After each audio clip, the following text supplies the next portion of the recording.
Vendor Chipirilo Laston was nearly abducted in March by 3 men pretending to be Malawi police officers. The men claimed to be searching houses of villagers suspected of keeping albino body parts, which are used across East Africa for black magic. Laston was saved when the men failed to produce identity cards and villagers handed them over to the real police. I realized that I can be killed any day because of the way those people came. I was extremely terrified, and I realized that I am being stalked. So since that time, I still live in fear. Albinos are targeted in ritual killings by people who believe their body parts bring good luck, power, and wealth.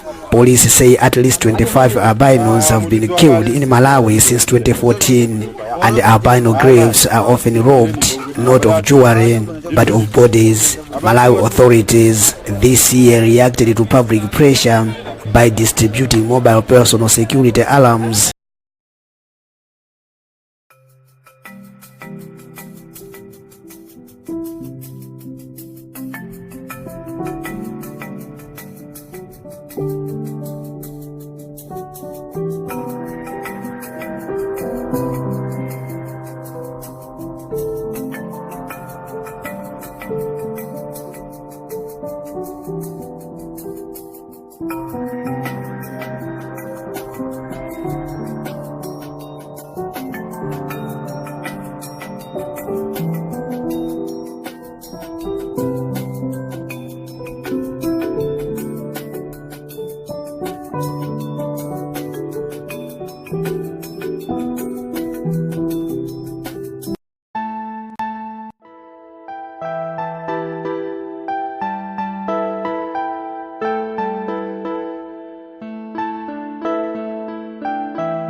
To help stop the attacks.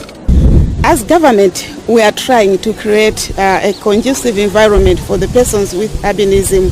That's why we are distributing security gadgets for them to be protected and for them to be safe in their communities. Malawi's albinos initially refused the alarms when first offered in May because authorities stamped them as being a gift from President Peter Mutharika. The alarm sound is activated when the wearer pulls a safety pin, but can only be heard within a range of about 100 meters. You can agree with me that it's not that sound that can so alarming that people can say there is something happening. And it is not in our tradition as Malawians, in many cases, that when we hear the sound or the alarm, people start rushing to see what is happening over there. So Malawi police and local leaders are educating people to react to any alarms. Laston says he feels a little safer with the alarm on, but the limited range deters him from traveling to earn money, so he is struggling to put food on the table. Lamek Masina for VOA News, Lilongwe.